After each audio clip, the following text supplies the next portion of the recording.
గాంధీజీ గారి కళ్ళకన్నా గ్రామ స్వరాజ్య నిర్మాణానికి ఎన్డీఏ ప్రభుత్వం కట్టుబడి ఉందని మరొకసారి నిరూపితం చేసుకున్నాం. ఏదైతే జగన్మోహన్ రెడ్డి గారి పాలనలో పూర్తిగా గ్రామీణాలు నిర్వీర్యమైపోయి పంచాయతీల్లో కనీసం బ్లీచింగ్ జల్లడానికి కూడా డబ్బులు లేని దీనస్థితికి పంచాయతీ వ్యవస్థను తీసుకొచ్చి నిర్వీర్యం చేసేసిన సందర్భంలో ఎన్డీఏ అధికారంలోకి వచ్చి 100 రోజులు పూర్తవుతున్న సందర్భంలో గ్రామ స్వరాజ్యానికి కట్టుబడి ఉన్న మేము ఈ రోజున ప్రతి పల్లెల్లో కూడా అభివృద్ధి వెలుగులు చూపించాం.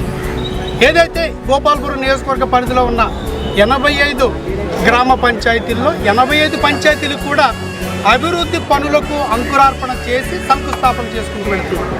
నేటికి 3 మండలాల్లో శంకుస్థాపన పూర్తి చేశాం.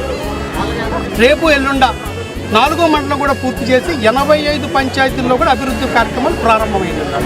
ఏదైతే ఓ పక్క రాష్ట్ర ముఖ్యమంత్రి వర్యులు శ్రీ నారా చంద్రబాబు నాయుడు గారి యొక్క విజను, మరో పక్కన రాష్ట్ర ఉప ముఖ్యమంత్రి వర్యులు శ్రీ పవన్ కళ్యాణ్ గారి యొక్క పంచాయతీరాజ్ వ్యవస్థ అభివృద్ధి, ఈ రెండు కూడా కలిసి వీరి కలయికతో ఈ రాష్ట్రాన్ని అభివృద్ధి పదం వైపు నడిపించడంలో, అదేవిధంగా మరోపక్క కేంద్రంలో ఉన్న మోడీ గారి సహకారంతో ఎన్ఆర్జీఎస్ ఫండ్స్ని మెటీరియల్ కాంపోనెంట్ కూడా ఉపయోగించుకుని అభివృద్ధి పనులు శరవేగంతో కొనసాగుతున్నాయి.